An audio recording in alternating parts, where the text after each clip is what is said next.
Hello दोस्तों, आपका स्वागत है आपका अपने YouTube channel easy to learn पे। आज हम लेकर आए हैं कक्षा 10वीं का हिंदी का दूसरा अध्याय 20 के दांत। 20 का दांत जो है, हम दो परिवारों की कहानी को पढ़ेंगे।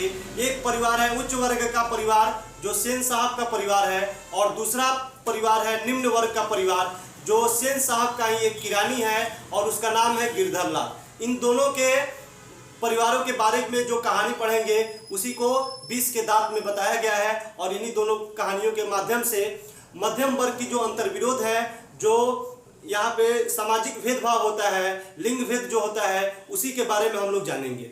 आइए सबसे पहले हम जानते हैं लेखक के परिचय के बारे में। 20 के दांत के लेखक हैं नलिन बिलोचन शर्मा। 20 के दांत के लेखक कौन है? नलिन बिलोचन शर्मा। नलिन बिलोचन शर्मा का जन्म कब हुआ था? 18 फरवरी 1916 ईस्वी को। कब हुआ था? 18 फरवरी 1916 ईस्वी को। कहाँ हुआ था? तो पटना के बदरघाट में हुआ था। कहाँ पे? पटना के बदरघाट में। नलिन बिलोचन शर्मा के पिता का नाम क्या था? पंडित रामावतार शर्मा। इनके पिता का नाम क्या था? पंडित रामावतार शर्मा। इनके माता का नाम क्या था? रत्नावती शर्मा। इनकी मृत्यु हुई 12 सितंबर 1961 को। जब इनकी मृत्यु हुई उस समय ये पटना विश्वविद्यालय के हिंदी विभाग के अध्यक्ष के रूप में भी पदस्थापित थे। इनकी प्रमुख रचनाएं कुछ हैं। दृष्टिकोण है, साहित्य का इतिहास है, मानदंड है, हिंदी साहित्य विशेषता प्रेमचंद्र, साहित्य तत्व और आलोचना, ये इनकी प्रमुख रचनाएं हैं। इनमें से दृष्टिकोण बहुत बार आपके एग्जाम में पूछा गया है कि दृष्टिकोण के रचनाकार कौन है। तो दृष्टिकोण के रचनाकार कौन है? नलिन बिलोचन शर्मा। इन्हें बहुत ही अच्छे तरह से याद कर लेंगे और ये आपके ऑब्जेक्टिव क्वेश्चन में दिखाई भी देंगे। प्रयोगवाद का जो वास्तविक प्रारंभ माना जाता है, नलिन बिलोचन शर्मा को माना जाता है। प्रयोगवाद का वास्तविक प्रारंभ किसे माना जाता है? नलिन बिलोचन शर्मा को। आलोचना में आधुनिक शैली के समर्थक थे। आलोचना करने में ये आधुनिक शैली के समर्थक थे। ये ऐसा आलोचनात्मक कहानियां भी लिखा करते हैं। आपकी जो प्रस्तुत कहानी है 20 की दांत, 20 की दांत कहां से संग्रहित की गई है? तो 20 के दांत तथा अन्य कहानियां हैं, उसी से लिया गया है 20 की कहानी।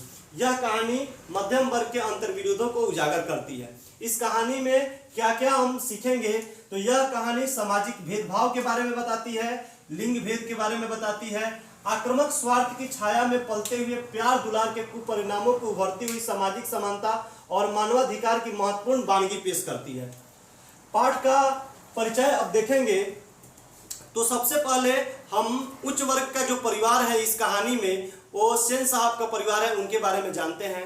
सेन साहब और एक उनकी पत्नी है मिसेज सेन। इन दोनों को 5 पुत्रियां हैं। इन 5 पुत्रियां का नाम है सीमा, रजनी, आलो, शेफाली और आरती। ये पांचों लड़कियां इतनी सुशील हैं कि सेन साहब लेखक इस पे व्यंग्यात्मक टिप्पणी भी करते हैं कि लड़कियां क्या है, कठपुतलियां है। इसे इस बात पर सेन साहब को भी गर्व है। यानी कि लड़कियों को ये बताया गया है कि आपको क्या करना है, क्या नहीं करना है, कैसे रहना है, कहाँ क्या बोलना है, हर चीज का नियम कानून बनाया गया है उनके लिए। सेन साहब एक नई मॉडल का गाड़ी खरीदते हैं। उस गाड़ी का नाम है स्ट्रीमर इंड। इसे याद रखिएगा। सेन साहब जिस गाड़ी को खरीदते हैं उस गाड़ी का नाम क्या है? स्ट्रीमर इंड। उस गाड़ी की कीमत है 7,500 रुपये। कितना कीमत है? 7,500 रुपये में उस गाड़ी को खरीद के लाते हैं और उस गाड़ी से इतना प्यार करते हैं कि बोलते हैं कि किसी भी खोखा और खोखी को गाड़ी के पास पहुंचने नहीं देना है। अब आप यहाँ पे सोचेंगे कि खोखा और खोखी किसे बोला जाता है? तो बंगाल में लड़का को खोखा कहा जाता है और लड़की को खोखी कहा जाता है। तो सेन साहब बोलते हैं कि नहीं किसी लड़का को और नहीं किसी लड़की को वहां पे पहुंचना है। सेन साहब को बुढ़ापे समय में, जब सेन साहब और मिसेज सेन को यह उम्मीद हो चुका था कि अब उन्हें कोई पुत्र की प्राप्ति नहीं होगी, तब उन्हें एक पुत्र होता है और उसका नाम रखते हैं कासू। तो खोखा का नाम क्या था? कासू था। आप याद रखेंगे खोखा का वास्तविक नाम क्या था? कासू था। लेकिन बंगाल में जो होता है लड़का, उसे हम लोग खोखा कहते हैं। इसीलिए आपके पाठ्य पुस्तक में ही खोखा का ज्यादा जिक्र है, लेकिन उस खोखा का वास्तविक नाम क्या है? कासू है। अब जब कभी ड्राइंग रूम में सेन साहब और उनके रिश्तेदार बैठे रहते हैं तो सेन साहब अपने बेटे के बारे में बहुत सारी बातें करते हैं। जैसे बताते हैं कि मैं अपने बेटे को इंजीनियर बनाऊंगा या बिजनेसमैन बनाऊंगा। सेन साहब भी एक इंजीनियर थे और वे चाहते थे कि अगर उसका बाप इंजीनियर है या बिजनेसमैन है तो उसका बेटा भी क्या बने, बिजनेसमैन बने या इंजीनियर बने। तो अपने दोस्तों के साथ भी इस बात को हमेशा बताते थे और इसके लिए कासू को ट्रेनिंग भी दिया जाता था। ट्रेनिंग कैसे मिलता था, तो वे अपने कारखाने से एक दो बढ़ई मिस्त्री को बुला कर लाते थे और उन लोगों के साथ कासू को किसी भी चीज़ औजारों से वाकिफ कराते थे कि कासू के उंगलियां जो है औजारों से वाकिफ हो जाए और वो उनको लगता था कि इन सभी कामों से कासू जो है जल्द ही इंजीनियर बन जाएगा।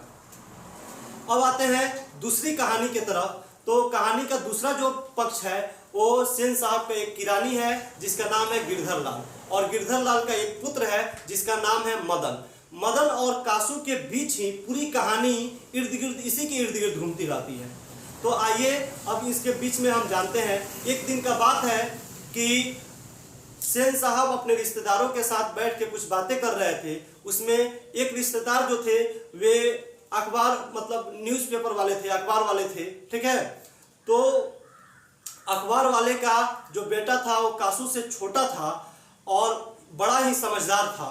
तो एक रिश्तेदार ने उसके किसी अच्छी बात को देखकर उनसे पूछ लिया कि बच्चा तो स्कूल तो जाता ही होगा, लेकिन उनको टोकते हुए सेन साहब पहले ही बोलने लगे कि स्कूल भेजने की किसी बच्चे को क्या ज़रूरत है, हम हिंदुस्तानी है तो यही बात नहीं समझ पाते कि पढ़ाई लिखाई से कुछ होने जाने वाला नहीं है, बच्चों को कोई इल्म सिखाया जाए। और इसलिए हमने अपने बेटों को अभी से ही उसे इंजीनियर बनने के बहुत सारे ट्रेनिंग देने शुरू कर दिए हैं। अब फिर पूछा जाता है संपादक से कि आप अपने बेटे के बारे में क्या ख्याल रखते हैं।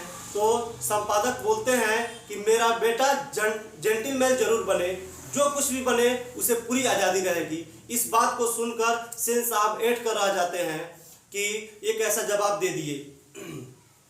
उसके बाद जब सब कोई जाने बाहर शोरगुल कुछ सुनाई देता है, शोरगुल जब सुनाई देता है तो सेन साहब वहाँ से उठकर आने लगते हैं। तो उनके रिश्तेदार भी कहते हैं कि अब हम लोग को भी यहाँ से चलना चाहिए। जब वे लोग बाहर आते हैं तो देखते हैं कि गिरधर लाल का जो बेटा था मदन, वो अपनी माँ के साथ ड्राइवर के साथ उलझ रहा है। ड्राइवर मदन जो था गाड़ी के पास जाना चाहता था, लेकिन जब ड्राइवर मदन गाड़ी के पास पहुंचता है तो ड्राइवर उसे धक्का मार देता है, जिसके कारण वो गिर जाता है और उसे पैर से खून भी निकलने लगता है, जिसके कारण मदन ड्राइवर से लगता है झगड़ने।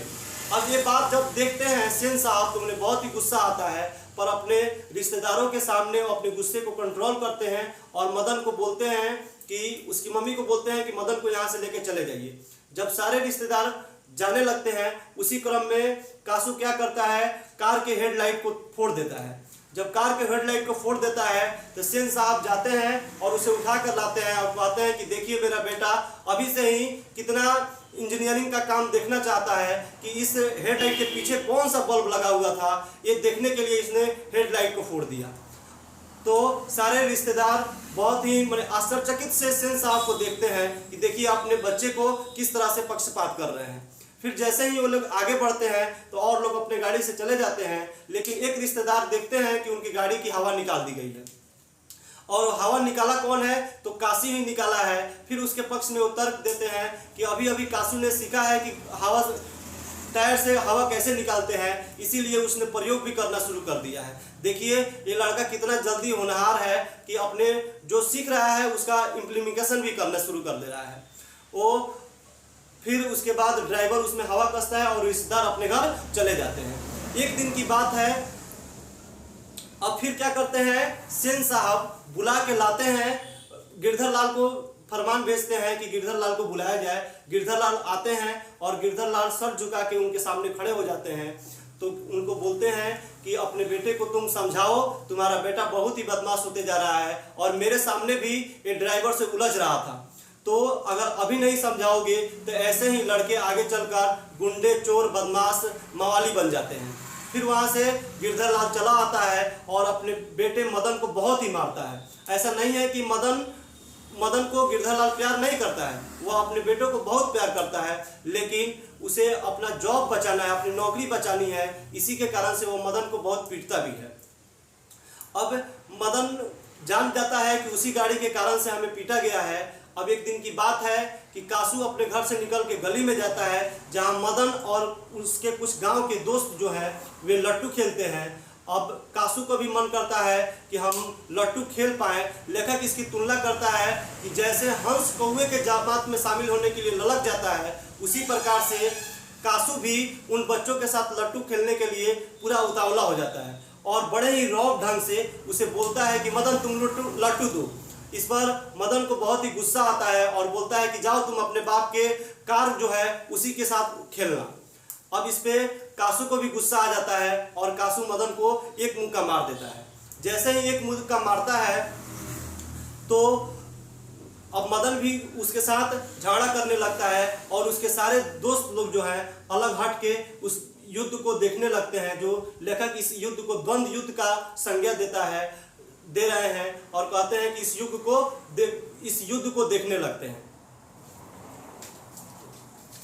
लेखक अब इस कहानी में ये बात बताते हैं कि अक्सर महल वाले और झोपड़ी वाले के लड़ाई में अक्सर महल वाले ही जीतते हैं।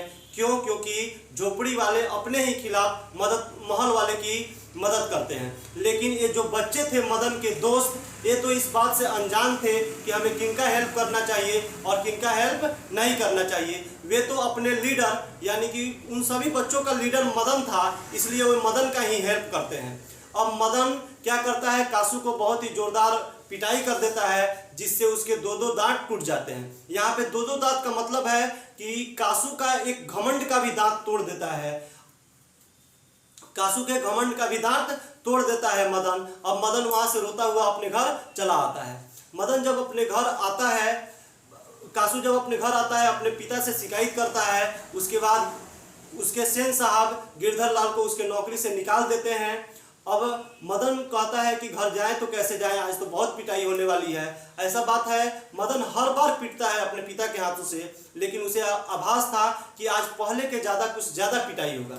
फिर उसे जब भूख लगता है तो रात को चुपके से अपने घर में प्रवेश करता है और घर में खाना निकाल कर खा लेता है और सुनने लगता है कि मम्मी और पापा क्या बात कर रहे हैं। जब उनकी बातें करते हुए सुनता है तब उनसे लगता है कि ये हमारे बारे में बात नहीं हो रही है। अब वो जानने की कोशिश करता है। उसी क्रम में उसका पैर जो है लोटे से लग जाता है, जिसके बाद ठन सी आवाज़ आती है।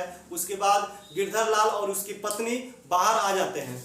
अब मदन अपने पिता को देखकर डर जाता है। उसे लगता है कि अब पिता के हाथ से हमारी बहुत बुरी तरह से पिटाई होगी। लेकिन गिरधर क्या करता है, आके अपने बेटे को गोद में उठा लेता है और उसे फख्र से कहता है कि बेटे, जिस काम को मैं कभी नहीं कर पाया, उन लोगों के सामने सही होते हुए भी सर झुका रहा था, उस स्थिति में तुमने उस जो घमंड था उन लोगों का, उन घमंड को तोड़ दिए। इसीलिए कहानी का जो शीर्षक भी रखा गया है वो 20 का दांत रखा गया है। यानी कि जब मदन उसके 20 के दांत को तोड़ देता है तो कहानी का भी समापन हो जाता है। तो इस कहानी में हमें याद रखना है कि मदन कौन था, तो गिरधर लाल का बेटा था। गिरधर लाल कौन था, तो सेन साहब का किरानी था। फिर हमें याद रखना है कि कासू कौन था, तो कासू सेन साहब का पुत्र था। काशी का दूसरा नाम क्या था, खोखा था, या खोखा का दूसरा नाम क्या था, कासू था। सेन साहब की कितनी पुत्रियां थी, तो 5 पुत्रियां थी। ये सारे बात आप याद रखेंगे और आप सारे ऑब्जेक्टिव क्वेश्चंस भी सॉल्व कर पाएंगे और सब्जेक्टिव क्वेश्चन का भी आंसर आप आराम से दे पाएंगे। धन्यवाद।